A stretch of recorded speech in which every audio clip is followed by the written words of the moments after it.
Alexandra, bienvenue. Bonjour Catherine, merci de me recevoir. Bonjour. Bonjour. Aujourd'hui, comme vous le voyez, nous sommes dans la cuisine de Catherine Garet. Et aujourd'hui, elle va nous présenter la recette du garam masala, qui est un mélange d'épices typique de la cuisine du nord de l'Inde. Garam, ça veut dire chaud, et masala, ça veut dire mélange. Et en fait, ce mélange d'épices, il est fait à la base de 3 épices minimum jusqu'à une dizaine d'épices. Et en Inde, il y a autant de recettes de garam masala qu'il y a de cuisiniers. Waouh! Alors aujourd'hui, tu vas nous montrer ta recette. Mais oui, avec plaisir Alexandra. Super! Allons-y. Alors, ma recette se compose de 7 épices.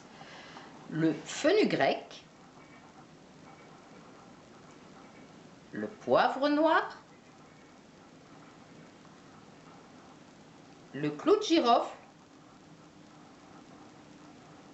la moutarde, noire aujourd'hui, la cannelle,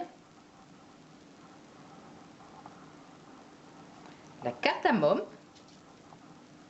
quand elle est complète, et le cumin. Alors, pour vous montrer comment on torréfie les grains, je vais vous faire une petite démonstration avec la cardamome, déjà pour commencer, qui, elle, s'ouvre en fait pour tirer les petites graines. Donc vous pouvez, si elles sont vraiment dures, faire avec un casse-noix. Sinon, vous voyez, il y a les petites graines qui sont à l'intérieur. Donc c'est mieux de torréfier en dehors de la coque. Torréfier, c'est quoi? Torréfier, c'est mettre dans une poêle sèche les ingrédients un à un et de laisser chauffer juste avant qu'il dore en fait, juste pour développer l'arôme, d'où le nom de garam, épices chaudes. Voilà. Donc là, on part sur uniquement les graines de la cardamome.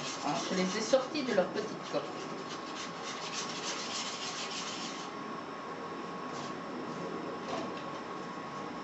Voilà. Donc il faut être très vigilant. C'est que ça développe les arômes sans brûler.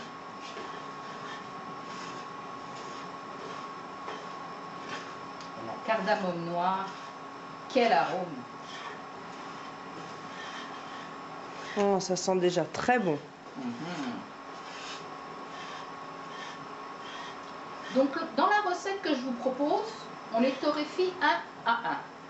Il y a certaines autres recettes en Inde où ils torréfient tout en même temps. Et il y en a d'autres encore qui torréfient selon la taille des graines ou des épices, pour qu'elles soient toutes au moins chauffées à cœur. Ça, c'est très important.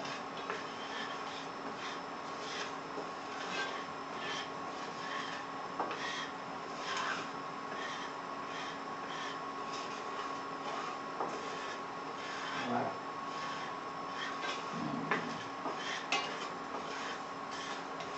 Donc là, ça commence à être bon.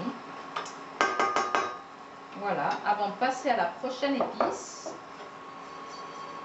je vide dans mon petit pot. Et nous allons enchaîner les épices les unes après les autres.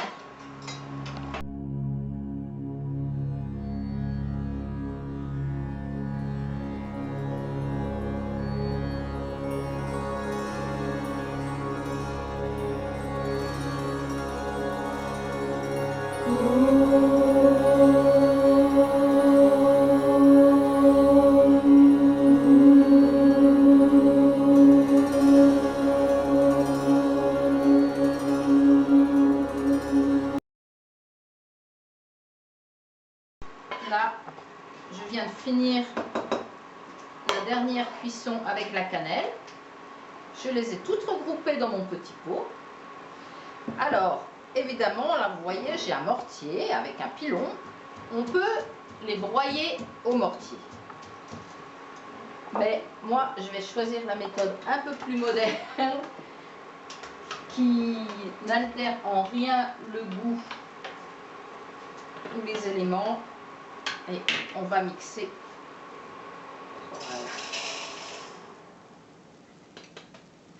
Voilà. Et là, déjà là, c'est un plaisir olfactif, ces odeurs. Mais après,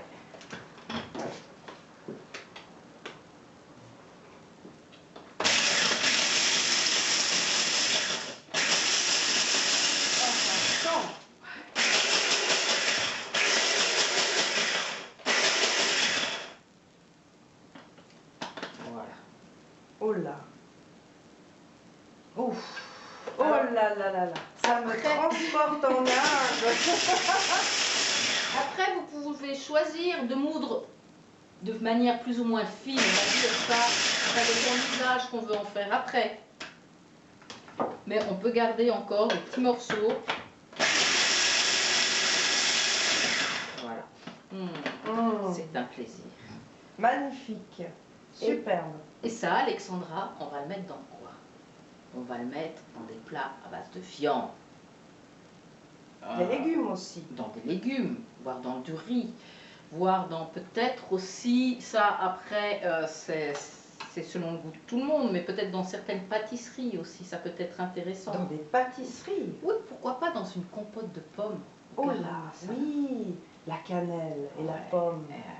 Un plaisir. Donc après, dans tous vos plats, c'est un plaisir à déguster. Je me réjouis de goûter ça. Voilà, bienvenue en tout cas. Merci. Alors, si vous voulez déguster la cuisine de Catherine Garret, qui est la cuisinière de l'école Prema Veda, la prochaine formation d'aromathérapie sera le 23 et 24 avril de cette année 2016.